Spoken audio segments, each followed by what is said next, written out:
Alam mo ba na ang Northern Lights o Aurora Borealis ay parang light show na gawa mismo ng kalikasan?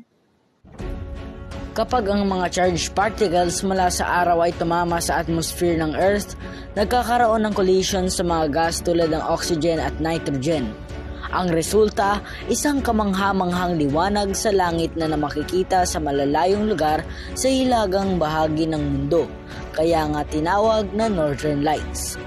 Ang kulay ng aurora ay depende sa uri ng gas na tinatamaan. Green, pinakakaraniwan gawa ng oxygen. Red, mas bihira, high altitude oxygen. Blue at purple, gawa ng nitrogen. Makikita ito sa mga bansang tulad ng Norway, Greenland, Iceland, Canada at Finland. Lalo na tuwing taglamig kung kailan mas madilim ang gabi.